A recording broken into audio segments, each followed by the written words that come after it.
from St. Pius X Church in Fairfield, Connecticut, this is Roar Like the Lamb. That's fine. Yeah, I gotta go see the eye doctor again because they did something wrong. Do you not like your glasses? I love my glasses. I think they're cool. They didn't charge me correctly, so now I have to go back. Do they charge you too much or too little? Too much. Okay, good. Go back. Yeah. Yes, if they charge you too little, just run. Just keep going. My money back, please. Is that bad that I'm like, if they charge you too little, just run? I'm the one telling you not to pay what is just. I'm not a good person. Give to Caesar. Yeah, right. Those are cool glasses. They are. I really do like them. So I sent it to my family chat because I was like, as I was trying on glasses a couple weeks ago, I was like, okay. It's really hard for me to pick sometimes what my style is because I don't really know. So I usually defer to other people's opinions about what this is. Tell me I'm dependent without telling me I'm not dependent. I didn't want to say anything, but if you want me to, I'll say something. So especially when it comes to that. So everybody, I was like giving them like 10 different options. And when it came to these, they were like, I don't really know about that. I don't really know about that.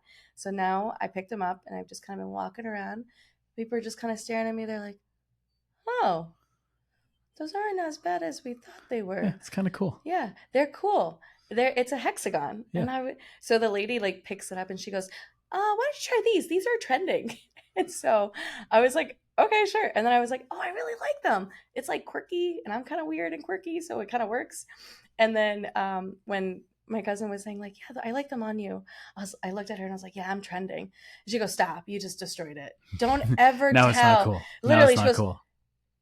Something is nice. Just say thank you. The moment you say you're trending, you're literally not trending. So yeah, that makes sense. It totally makes sense. So anyways, I've never had to wear glasses, so I don't know what glasses would end up looking I love like this on because it has so much surface area, so I can just see like the small little ones. You'd have to like move them down here, and this is perfect. I have a big vista, and I can see clearly. Vista. Yeah, it's good vocabulary. I mean, when you go from blurry to clear, it's just like it's incredible. I can see everything now. It's great.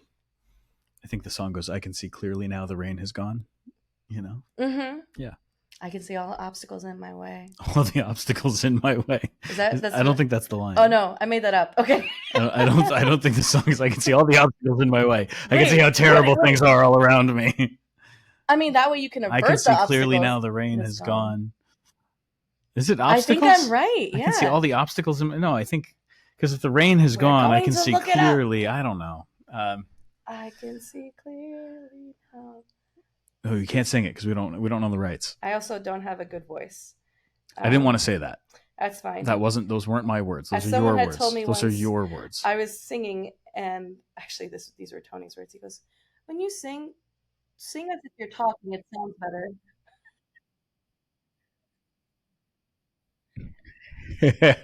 Yeah. I know a guy who, when he was in the seminary, there we go. Is it really? Yeah, it is. It is. I can see all obstacles in my way. Gone are the dark clouds that had me blind. Wow. Such a great transition into desolation and consolation, but we'll get to it. Oh no, you want to move? You want to make that move to the topic? That's okay. We can do that. Oh no, but we can continue. Like the fact that you have perfect vision, and some of us are just destined for other things in life. I can always see clearly now. I guess it's not a new reality for me. It's just. It got really it's the physical. The physical sight is good, but then there's always new spiritual insight and psychological insight. I learn things and I understand things more logically, or I see the logic more clearly. I see why things go that way. Yeah, it's true. I'm there. Okay.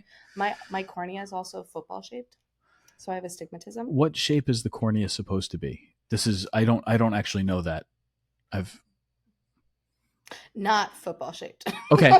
So like it's really narrow when normally they're a little bit wider. Okay. And so the way astigmatism is the one that makes, like, especially if you're driving at night, all the lights seem extra bright and weird, and like there's more than there actually are. Yeah. And so it's really painful at night. And then he said that my eye, since the last time I was here, it had shifted from 10 degrees to 15 degrees. So the way the astigmatism was like He goes, that's not normal. So your eye is physically moving in a or, different direction? Or the cornea, like where the astigmatism is, it actually shifted to 15 degrees. And I was like, it's supposed to move? And he goes, no, but I'm assuming you look at the computer a lot. And I was like, I do. So Interesting. yeah, Okay. it was really interesting. And I was like, he was like a really nice person. I was like, oh, you're fun. Okay. I'm learning things about my eyes that I didn't know, but I'm aware I have football shaped cornea. And so it's like light, light comes, like, just imagine the football like in front of you. And so light comes off to the side at a different length than it comes from like the top of the bottom. I'm just going to say that. And that's in the brain. And so like my eyes can't see clearly because it's like competing images. Yeah. Coming in. You using a sports analogy is an interesting idea to me. Isn't that fascinating? Yeah. I'm growing. Let's call it that.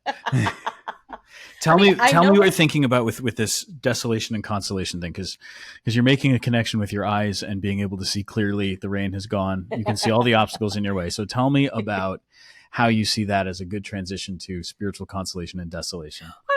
Just reading obviously the book Discernment of Spirits by Timothy Gallagher. I was going to say I know what you've been reading for certification class. Exactly. So it strikes me often how when you're in your Christian walk and you begin saying yes to Jesus, you have that initial fervor, but then as you continue in that walk, you do have obstacles in your way that you're not, like the song says. It's just like the song. But some of these you don't even really see. Try not to be funny, but it's so stupid. There's some of these you don't. Sorry, bring it together, Paula. Okay, so some of them you know, some of them you don't know, and how oftentimes when you kind of submit to these obstacles, you submit to the feeling of desolation, the heaviness of it, the aridity of it, the dryness of it, makes you begin to believe, I wonder if God doesn't want a relationship with me. I wonder if I'm just not good enough. Or like, I came to this retreat, why isn't anything happening? Maybe I'm not worthy of prayer. Maybe I'm not worthy of like grace. Maybe I'm not worthy of change in my life. And you know how when your own everyday life, sometimes like we are our own obstacles in a sense, because we believe certain belief systems. I can't make this change in my life, so it's just always going to be like this, and we kind of give into despair, right? And whether it's in the natural sense, and for very good reasons, there's like difficulties that happen in life sometimes, but then in the spiritual sense, it when we fall into those moments of desolation, it really can become such a huge hindrance in our relationship with God. But I think the moments of desolation become the hindrance when we decide to either to stay in them or to focus on them exclusively, or when we aren't given that good advice, which is to persevere through the desolation, or to even offer the desolation to God. Like, all right, so desolation would be that time when you're not feeling peace, when you're not feeling joy. A time of desolation is when maybe your prayer is feeling very, very dry, whereas a time of consolation is a time of peace, a time where the feelings around God, like the way that you're feeling, the affective stuff, those are good. But also it's when the thoughts that come to your mind are very consoling, positive, helpful, making you feel like you're moving in a good direction. Whereas a time of desolation, that's not oriented, like you might feel bad about something, and that's usually like the indication that you need to go to confession. Right? Like, I feel bad that I did this thing. That's not desolation, that's repentance. Right?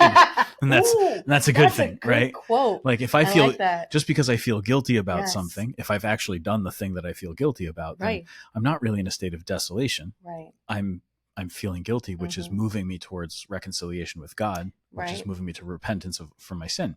But there are certain things like that we might feel as a time of desolation.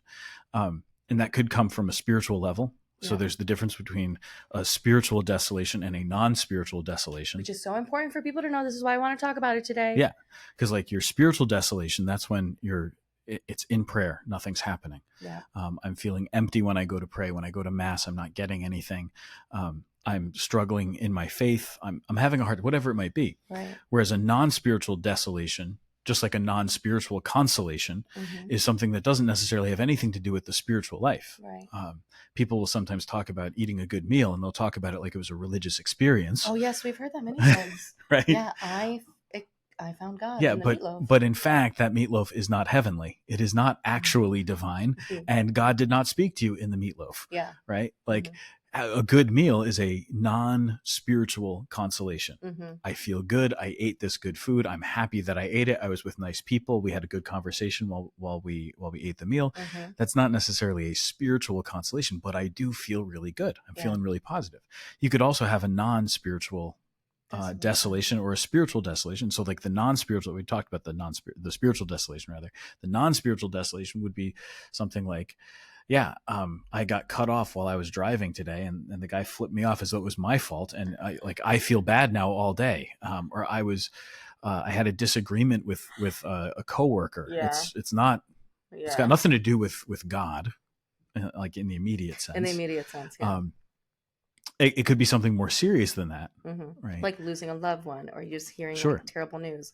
They all exist on a spectrum, so it's different degrees. You know, like we can have like really, maybe you've had an ecstatic moment in prayer that was just so like, wow, the presence of God is here. I am loved, and this is incredible. To something as simple as just like looking at something that makes your eyes and your heart lift up to God in gratitude and thanksgiving. And so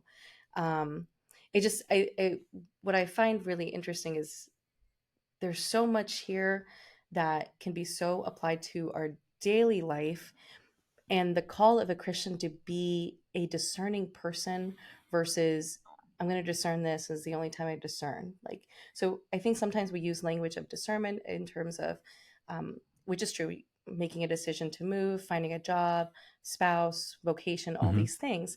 But it's also true that we as Christians are called to be discerning people. Like in all moments, I should be able to grow in my own awareness of my relationship with the Creator in the ordinary ways. And so I thought that was such an invitation to, wow, I wonder how many of us do that. Do I always do that? No, I wish. I can hopefully at one point really live out what Paul says, like pray unceasingly. Doesn't mean I'm cooped up in the adoration chapel 24/7, but my eyes and my heart can lift up to God at all moments, through all circumstances, being able to transcend, moments of great joy, but also moments of great desolation, which we're actually in the spiritual sense are called to reject. Yeah. Well, I think that the key thing when we're talking about desolation is the reminder that desolation doesn't last. It doesn't. Yeah. Like it's a transitory thing. Actually, in a way similar to the fact that like our appetites change, right? So if I feel hungry, there's a solution. Eat something. Yeah. If I feel tired, there's a solution. Rest. Go to sleep. Right. And so there are ways that we can kind of solve the problem if we're looking to solve a problem. If we're thinking of it more as like on a spiritual level, it's a little bit harder, right? So I can't solve my spiritual desolation just by praying harder. Right. Oh, true. If I just prayed, if I just believed more, then I'd be fine. No, like a spiritual desolation, there might be some good reason that it's present there. So it actually requires some reflection. Yeah. So sometimes we have to actually sit with it, even though it's difficult for us to feel God present in that. Yeah. Like I actually have to turn over in my mind, in my heart, what is this desolation? What is this really all about? Yeah. And then as I turn it over in my mind and my heart, as I reflect on it, then I can come to a deeper understanding of what's going on. And then I might begin to see the way out. Or sometimes, as like Ignatius gives the rule that in times of desolation, don't make any change. Don't make any decision. Right. So if I've been praying in a certain way every day and it's been good, and then I have this time where the prayer just doesn't seem to be working, I'm not feeling God present with me. The key is don't change up your routine all of a sudden just for that reason, but actually keep doing the thing that you've been doing, because if you continue to do the thing that you do and you persevere, it's actually perseverance that gets us through that spiritual desolation, right, and allows us to come back to a place of consolation. And what the Lord usually wants to do is an increase of faith, hope, and charity in one's own heart and one's own life. It's like, oh, because of this, I can do this. There's also like a significant point too that God gives consolation. He never gives desolation, but rather permits it. Mm-hmm.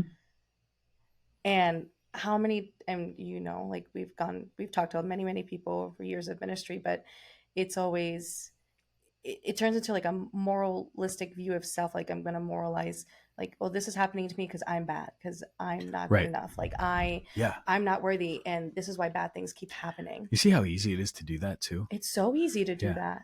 It's so, but to really, for Ignatius to really say, like, only God gives consolation, but he allows desolation in order to bring about a greater good for the soul. Mm-hmm. Maybe perhaps it is an increase in faith, because what gets attacked in desolation, it's lack of confidence, hope, and love. Mm-hmm.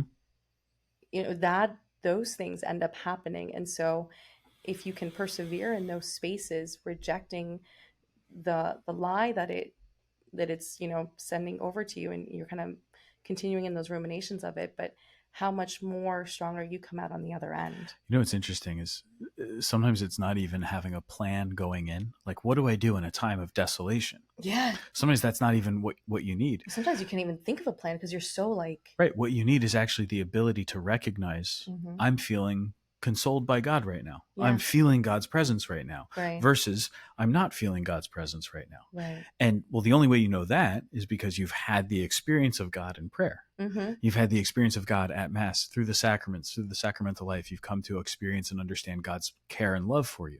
Once you have had that kind of an experience to know God's care and love for you, you can also start to identify places where maybe it's not explicit. Right? Maybe the idea of being consoled by God is not like, I know that Jesus is standing here and he's like, he's holding me. He's helping me along. He's maybe he's supporting me while I try to stand in this place, or he's pushing me to get me moving. And like, sanctifying grace. there's a sense of urgency. Yeah. There's a sense of accompaniment, all of that. Like, that can all be present, but sometimes it's much more subtle. It's like, I don't really feel much of anything, but I don't feel anything bad. Mm-hmm. Right? Like, it was good to go to Mass today. Yeah. And maybe there wasn't a specific grace that you can pinpoint or something. It was just like, It was good to go to Mass. Yeah. I was happy to be able to pray today. Like, I prayed the Rosary today, and I'm glad I did. Mm-hmm. It's not that the Rosary was this profound mystical experience while I prayed it. Right. It's that I sat down. Heck, be something really small. Like, I made sure that I said grace before meals today while I was at work or while I was at school, and I made the sign of the cross, and I wasn't embarrassed for making the sign of the cross. Right. And I'm glad I did that. Yeah. That could be a consolation. Yeah. And that's God present with you. It's not like a big experience where the heavens open up and the angels sing and the light shines down on you or anything like that. In the same way, like, our desolations can be really subtle. Mm-hmm. And in such a way that we don't always recognize them. When you develop the ability to recognize your consolations and your desolations, then especially in the moment of desolation, instead of thinking, okay, how am I going to do this? What am I going to do? Right. Simply being able to name it as, this is a moment of desolation. Oh, that's what it is. Right. This isn't God punishing me. This isn't like me being a huge disappointment to all the angels and saints and the entire heavenly host. This is simply me. Yeah, this is simply like a moment of desolation. You go, oh. Well, if that's all it is, then I can move on. This is where I love St. John Vianney. Mm. So John Vianney would talk about the devil as Old Scratch. Oh, he would? Yeah. I don't know this. He had this like little nickname, like Old Scratch. Yeah. And he'd be praying. He'd finish his prayers and he'd hear this knocking at the door, and he'd go to the door, and the devil was standing there. Yeah. And he'd say, oh, it's just you. And he'd close the door. Mm. Like, to have that kind of attitude towards the worst things, like diabolical oppression, and just, oh, it's only you. No big deal. That's all it is. And then to walk away, because John Vianney had such great confidence in God. He was able to like live in God's presence in every moment. So he wasn't intimidated by this thing that would be otherwise very disconcerting, right? Very desolating. Yeah. And so when we can start to recognize, oh, what that is, this isn't anything other than a desolate thought. Okay. Now, that's easy to say when you're in like a good place. Oh, for sure. That's always desolation. Other times it's the desolation has risen to a level of like, it's so in front of our eyes that we can't feel anything else. And so the struggle is actually moving beyond that desolation to some other place. And that's when we have to parse it out even more. Mm-hmm. But the more we can just identify what's happening, the easier it is. Yeah, I mean, something as simple as, especially Timothy Gallagher, or Father Gallagher put it in the book, that I thought was so good, was the movement from a non-spiritual consolation to a spiritual consolation, and the same with like a non-spiritual desolation to a non-spiritual desolation. So looking at the consolation one, it's things that kind of bring you joy in the ordinary ways. It's a launching for a spiritual consolation. It Mhm. actually can transform into something more. I had this powerful encounter. This was 2009. I went to Colorado for a week for a college student summit that Focus was hosting. And um, that semester, I couldn't go to school because I couldn't afford the semester. So I was in deep desolation, like awful. Mm. And believing that God had abandoned me. I had just found my faith about a year prior to that. And it just felt like it was getting like ripped away. And so I went to the college student summit just to wanting to be there. So on the last day of the summit, you had an opportunity to go and hike up a mountain. Um, this one was pretty significant. We were also in the Rockies, so I was acclimating the to that Significantly different elevation. very, very, very much. Going The up the air feels different stairs, up there. just even walking up the steps, I'm like, why am I out of breath? So, anyways, I decided the last day, like, well, I can't leave this week without having like hiked in the Rockies. Like, this would just be an incredible experience. And as we're going through this hike, I never made it to the summit. It was too hard. Yeah. But I got enough up there where it was just so beautiful. But I noticed I had a like there was a sense of weakness in Yeah. that whole trip going up there. Coming down is actually when I started to get really ill. Mm-hmm. So going up, I was fine. I was out of breath, but I was like, I'm gonna try my best. Coming down was was cramping from the bottom of my feet all the way up to my hips on both legs. And they were still like, it was 60 degrees, 5 feet of snow every so often. And I would keep falling into the snow because I couldn't, like, my body was cramping. It was Yeah. awful. So there was this physical experience of pain and hurt. What was I carrying in my heart at this time was just deep feelings of abandonment and Mm-hmm. frustration. Frustration about being home, feeling abandoned by God, feeling like I had to fix everything and do something. So I was like, you know what, whatever money I got left, I'm going to go to Colorado and just kind of, figure it out. And, all of these things were weighing on my heart. And as we're coming down, a group of people noticed that I wasn't doing really well. And they decided to stay with me. And I was like, no, go away. Like, I wanted to keep pushing them away because, like, I don't need help. I don't want anybody to help me. Like, I was really resistant to that idea. And so, but they stayed. They stayed. Because you needed help. Yeah, you know where I'm going with this. And, to the point, like, I had to I had to use them to hold myself up because my body was cramping so bad because I was sweating so much, but I hadn't, was depleted of all the unnecessary nutrients. So in that moment of it was a natural situation, a physical situation.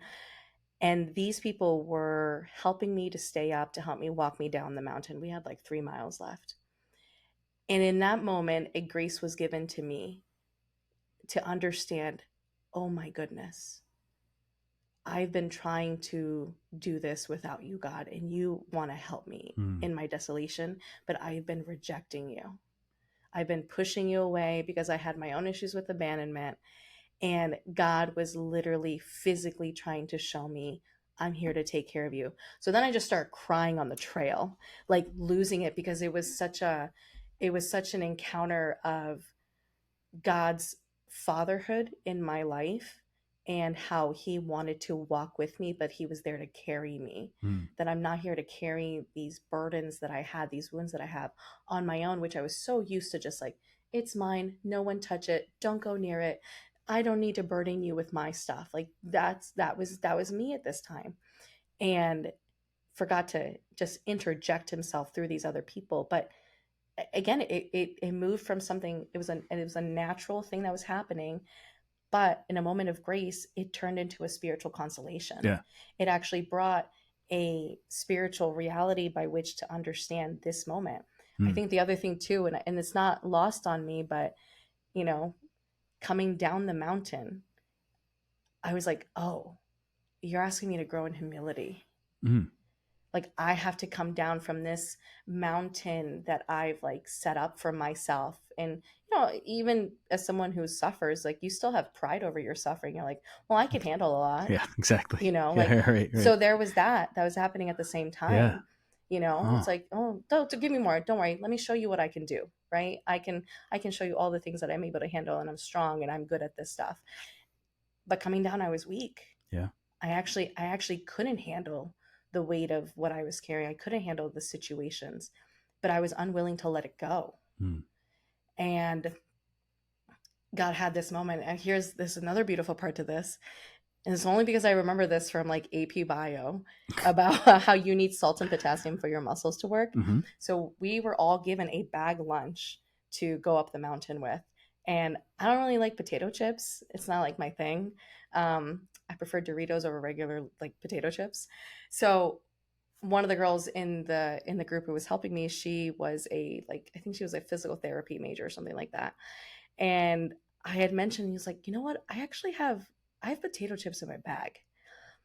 And she like looks at me and we both like recognize, oh right, you need salt for your muscles so that can stop cramping. And as I was eating the bag, I was like, oh, you are the salt of the earth. Like here I am rejecting salt. Here I am rejecting help. Here I am like just like creating my own mountain. Yeah, like yeah. God was like, I want to use you, but you also are salt. Please take it in. Otherwise, you're going to keep cramping along this journey of your life. And it's like, there was so much happening in that one moment. Well, it's also interesting because the spiritual consolation became that you had support, that you weren't alone. Mm-hmm. The spiritual consolation was not the removal of the burden. Right. This thing that you're worried about is now gone. No, you still had to worry about tuition.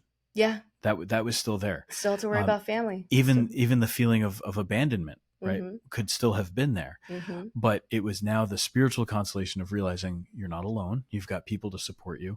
Mm-hmm. And most of all, you have God actually walking with you. But there might still be these practical concerns, and that can be a real burden also. Mm-hmm. The consolation is not necessarily the removal of desolation. Right. But it's consolation that kind of comes that overshadows or transcends it. Yeah, and it elevates that sense of desolation that has you very low, right, and it elevates it such that like you can keep moving.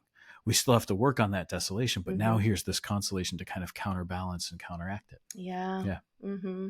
So I always think about that story really cool. In that sense.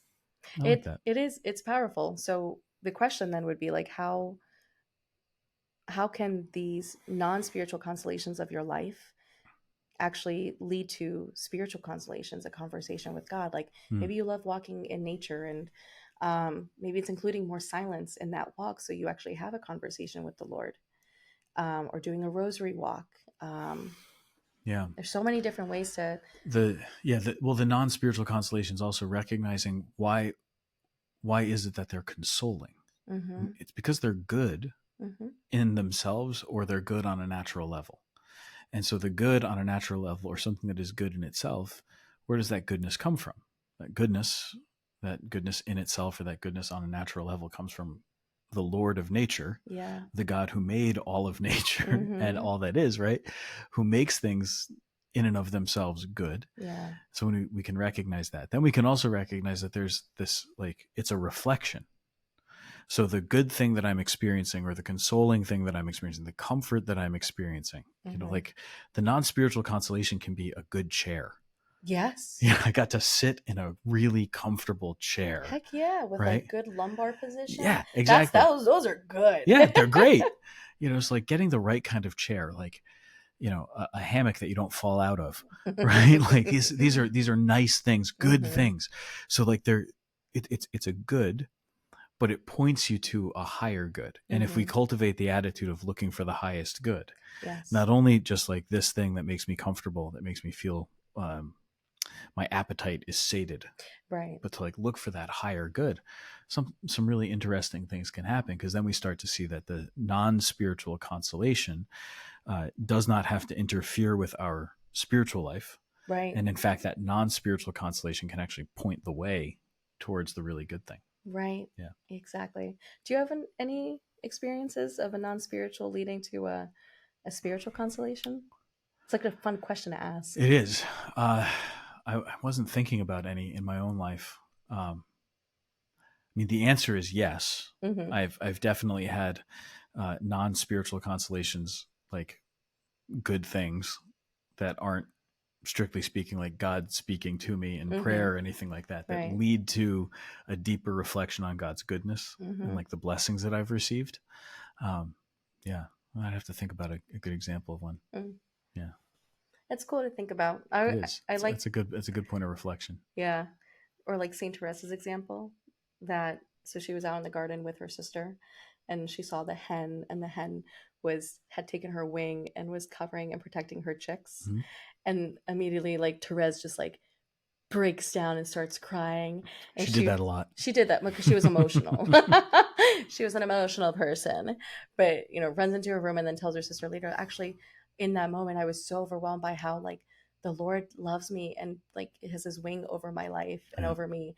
And so she was just consoled by that. I was like, I mean, how many of us like look, wait, when you look at Duke, do you get spiritual consolations? No.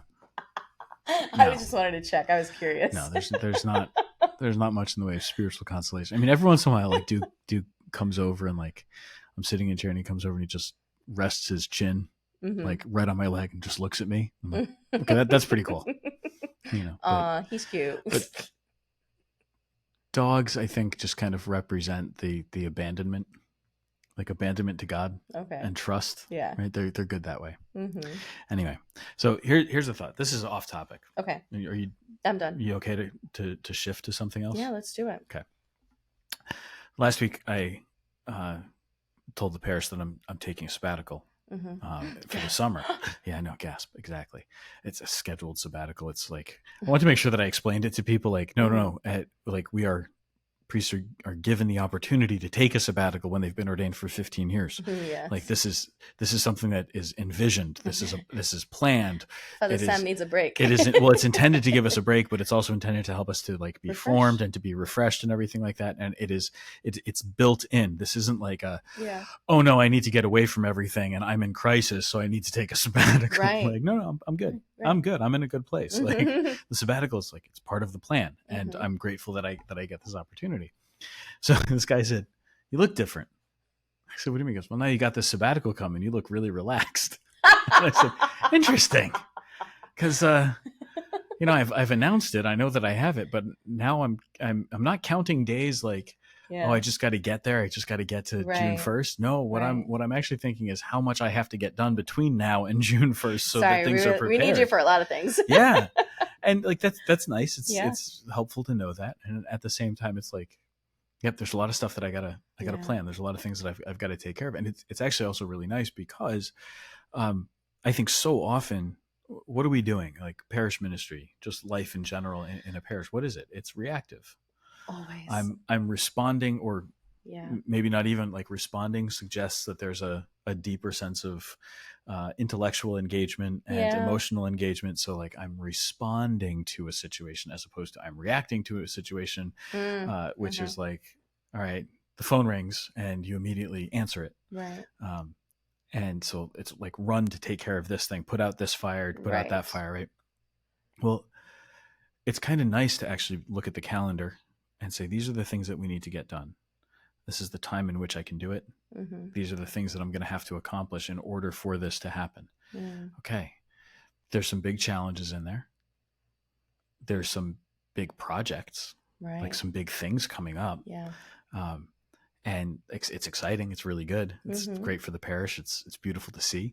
Like we're going to have to, we got to get some work done and we got to do these things. But it's also kind of nice knowing like I'll come back and I already know what's going on. Isn't that nice? It's like, it's a nice idea that I'll come back from a few months away from the parish and I won't be surprised by all the stuff that I discover. No. And it's cool because I think we've been better at it this year.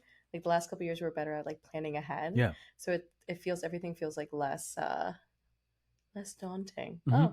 Oh, we know. Okay, cool. Yeah, exactly. That's really good. Yeah, planning is great. I don't know if it's actually made me look or feel more peaceful. I don't think I look or feel more peaceful. Really? As a result, no. I'm way more chill. No. But then also I'm like, oh my gosh, there's so much next year, which is great. I kind of think that it's going to take several days into the sabbatical before I start to feel like relaxed. Mm-hmm. And then what I'm actually worried about is once I hit about 4 weeks into the sabbatical, I'll be like, okay, I'm supposed to go back. I'm supposed to go back now. I've been away for too long. I don't know what to do when I'm away this long. I don't know how to handle myself. I don't know what to do with myself. I don't know what's wrong with me. What am I doing? You know, like, cause you get used to things. I've only once my entire life taken 2 consecutive weeks off. I've never had that. Like a couple years ago, I had the opportunity. I took 2 weeks. Mm-hmm. That was the only time I've ever done anything like that. Yeah. So it was fun. Did you go stir crazy by a certain point? No, that was the weird thing. Oh. It was like, actually, okay, I was ready at the end of 2 weeks to come home. Yeah. But it was like, if you told me that I had another week, I would have been okay with that. Okay. So, okay. So I know that I can get to that point of like, it's okay. I'm now like, I have holy indifference to the thing. Like I could go back. I could go and do something else. It's fine, you know, but like, usually about if I go on vacation or if I just get away for a couple of days, even on retreat, like 3rd day or so of retreat, I'm like, okay, is it over yet? It's time for me to go home. It's time for me to go home. Did you sign up for an 8-day? I really should sign up for an 8-day. I haven't done an 8-day in a while. It's really good. I know. I've only done 5, but I would like to do an 8. Look, there's nothing wrong with a 5-day retreat. It's a good thing to do. But an 8-day? Ooh, there's something special there. You really got to push through for that one. Yeah. No, the 8-day, especially if you're doing the Ignatian exercises, the 8-day gives you some opportunities to dig into things that, you know, maybe have been just kind of sitting there and you just haven't gotten to that depth yet. Yeah. And it gives you time to get down there and to get into that place. The 8-day also gives you time to like remain in the retreat grace for a little bit longer. Yeah. You know, it's like you receive a grace. If that retreat grace comes on the 4th day of your 5-day retreat, then you're grateful for the grace, but then you're leaving and kind of disrupting all of that. Right. Whereas if that grace comes to you on the 4th day of your 8-day retreat, you've still got 4 days to like sit with that goodness and that awesome. grace. Yeah. Yeah. Yeah. It's like when I went on a discernment retreat with the sisters, and by the 2nd day, I was excited. So this was 2014 when you and I were chatting. And you were like, have no expectations, just go in. I was like, okay, great. Literally by day 2, the Lord was like, this is your vocation. I was like, I still have 2.5 days left. There's something good too about like beautiful. I got an answer to the question. Yes. And so now I can be here. Yeah. And some people would go, I got the answer, I'm out of here. And they'll just leave. Or you can say, I got the answer to the question that I had, that I came for, and the Lord has revealed it to me. Yeah. Now I'm going to stay here and rejoice in that revelation. It was so beautiful. Yeah. It was so great. That's awesome. Oh, yeah. It was awesome. It's so cool. I want to go on a retreat now. I'm overdue, that's why. Yeah, don't you hate that? Yeah, I really think, I don't know what your thoughts on this. I think I've been thinking about it in my head. I think people in ministry should probably go on retreat every 6 months. At least like a 2-day retreat, a weekend retreat. Yeah. I mean, unless you're a priest, in which case a weekend is hard to come by. Would be hard to come by, for sure. Okay, maybe an overnight. Lay ministry. Yeah, like an overnight or two, just to go to a place like where you can pray, where you can be in silence. Yeah. I don't think that's a bad idea. Even if you can't do like a full 5-day retreat, or right, you know, like it's just 2 days just to be away from. Yeah. Mm-hmm. And I've been thinking about it because so much happens in 6 months, right? So yeah. Well, and again, if you're in that ministry mode, it's not just that a lot happens, it's that things happen, but you often don't have the ability to kind of stay with people in it. Right. We do one thing, and then I have a funeral, and then the next funeral comes. Meanwhile, that family that was involved in that funeral, they're not getting anything from me. Yeah. Because there's a limit to what I can offer to them. Right. And it's because there's 4 more funerals coming up right after it. Right. And those things kind of start to pile up. I think when you get into smaller communities, the smaller the parish, the more you're able to actually do that work of accompaniment. You are. The larger the parish, the harder it is to do that follow up. Yeah, that's true. But still, the answer is like try to. Oh, yeah, it's just tough. It's a tough one. It's where it's helpful to have people who are either working for the parish or volunteering who take on certain roles to help you. So that, like, in a larger place, it can't be the pastor's role to do every little bit of accompaniment. No, it just doesn't work, right? In a smaller place, maybe that's what can happen. But you also see these places that are really vital parishes, like really vitalized, really alive. Things are happening, and what do you see? You see that people are willing to step into certain places. I'm really excited for what Deacon Don is doing here. I'm so excited. So at the end of May, he's going to start his bereavement ministry. Yes. And he's been training for it. He's been preparing. He's been praying about it. Yeah. And so he'll start to offer that. Well, it's a need. It is a need, yeah. It's a need, and it's a need that he is uniquely qualified to meet, and that he has a personal, strong desire to meet. Yes, like he wants this to happen. And so, again, it's a good example of like a spiritual consolation that he has received. Right. From his own experiences of grief, from walking with people in grief, he's realized that God has given him a particular gift, and he's felt this call. He's felt a peace about it as he went into the training to say, like, let's see what this is like. Right. What happened as he took the class, as he's done the certification and the training and everything, he's been feeling this greater sense of peace about it, and also excitement about what's going to come. And so he's looking forward to it. Well, as he's looking forward to it, as he's feeling that peace, like you can see that's the will of God for you then. Yeah. So those are the consolations and the spiritual consolations, and even the non-spiritual consolations, because he's learning stuff, he's reading things. It's like those are all things that it's opening his mind, opening his heart. It's all really good. When you have somebody who's doing that in your parish, great. It's gonna be good. I don't have to worry. Something good is taking place. Yeah. And then more and more people, right? So there's a lot of, we have a harvest, but it's cool to see it these last couple of years. God is continuing to call laborers to go out there. And so all these different people have different ideas. And it's like, this is great. Yeah, right on. The needs of the community are diverse. And they need to be, like, the volunteers and leaders need to be just as diverse in order to do that. So it is beautiful. Yeah. Good stuff. Well, it's good to be back. It is good to be back, and then we're taking a 3-month hiatus again. Oh yeah, you're sorry. Right. Awful sorry. That's okay. That's okay. Well, Paula, you have a heart out. I do. Yes, your agent called and told us that we have to let you go. Gosh, I'm the diva now? Oh my goodness. That's great. Those are your words, not mine. Your words. Oh, yes, I am. No, because I'm trending. I'm kidding. Oh, sorry. That's so good. Lame. Oh, man. All right. Yeah. Well, this is Roar Thanks, Like the Paula. Lamb. I'm Father Sam Kachuba. And I'm Paola Peña. God bless you.